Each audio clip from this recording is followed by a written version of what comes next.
বাস মিতালি আজকে পুরো একদম নর্থ ইস্টটাকে নিয়ে চলে এসেছে না? আমি জানি একদম দারুণ। গন্ধ পেয়ে ঠিক চলে এসেছে। এই যে তাইফো আর সঙ্গে আছে চিকেন পকোড়া। আজকে তাইফোটা বানিয়েছি আর আরেকটা জিনিস করেছি, এটাতে একটু ভেজিটেবল দিয়েছি আর একটু চিকেন পেস্ট করে ঢুকিয়েছি আর সেটাকেও আবার একটু স্যালো ফ্রাই করেছি, মানে পুরো যে একদম কড়কড়ে ভাজাটা সেটাও করিনি, একটু অন্যরকম ভাবে করেছি।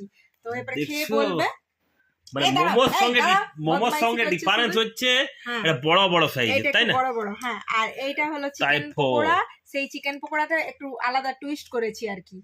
এটা দারুণ লাগবে, দারুণ। আর শেষে আছে আরেকটা ইউনিক জিনিস। হ্যাঁ, এটা হলো লস্যি, ঠান্ডা ঠান্ডা, দারুণ জমে গেল। পিওর দই। আমাকে চট করে দাও, আর আমি ওয়েট করব না।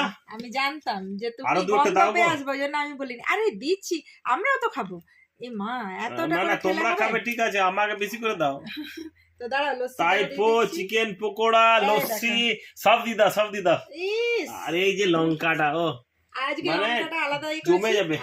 রাজমি তো খাবে, তো ও মোমো করে অস্থির। তাহলে ওদেরকেও ডাকো। হ্যাঁ, ওদেরকে আমি দিয়ে দিয়েছি, চিন্তা নেই। আচ্ছা। হ্যাঁ, শুধু তোমার আর আমার এখন।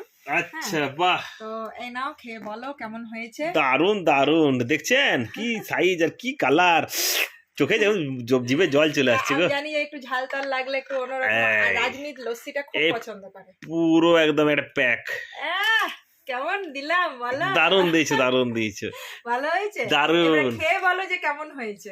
ঠিক আছে, দেখছি আমি এই টাইপোটাকে টেস্ট করি। প্রথমে টেস্ট করে বলো। লাগছে একটু ক্রাঞ্চি করেছি, একটু মানে অন্যরকম করেছি। আর ভিতরে পুরটা কেমন লাগছে বলো? হেভি। এটাকে কি করেছি জানো আজকে? এটাকে আমি ওই ভাপাইনি, মানে স্টিম দিইনি। কি করেছি, জলটাকে পুরো হিট করতে দিয়েছিলাম আর আমি গড়ছিলাম আর টপ টপ টপ টপ ওই গরম জলের মধ্যেই দিয়ে দিয়েছিলাম, কারণ এটা আজকে সুজি দিয়ে বানিয়েছি, তো একটু তাড়াতাড়িও হলো। চিকেন পকোড়াটা খাচ্ছে, কেমন লাগছে বলো? এটা জানো মানে প্রায় 3-4 ঘন্টা ম্যারিনেট হয়েছে চিকেন পকোড়াটা।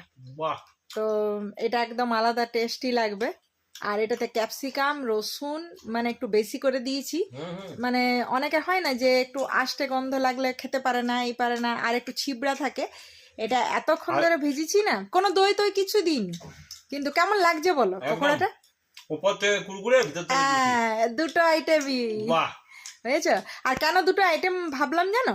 কারণ আজকে মোমোর জন্য, হ্যাঁ আজকে মানে ওই টাইপো বানানোর জন্য, মানে আমি চিকেনটাকে তো বোনলেস পেয়েছি, তখন আমার মাথায় এলো যে আরেকটু, কারণ রাজনন্দিনী তো ভীষণ পছন্দ করে, তখন আমি একটু সাইড করে রেখে দিলাম অল্প চিকেন, আর ওইটা দিয়ে চিকেন পকোড়া বানিয়ে দিলাম। তো ভালো হয়েছে না দুটো আইটেম? কারণ একই রকম খেতে ভালো লাগে না, তাই না? আর তুমি তো জানোই আমি এইভাবেই বানাই। তা আপনারাও ফ্যামিলিতে মানে এইভাবে একটু আইডিয়া করে খাবার বানাবেন আর এনজয় করুন ফ্যামিলির লোকেদের সাথে। এই দেখুন আজকে এখন খাওয়া চলছে, আর এইটাই আজকে রাত্রের মানে মেনু, কারণ আর কি বানাবো, তো এগুলোই বানিয়েছি। হ্যাঁ আমি জানি তুমি আরো, তো মানে আরো চলবে তোমার। ঠিক আছে। তো মেনুটা ভালো হয়েছে না?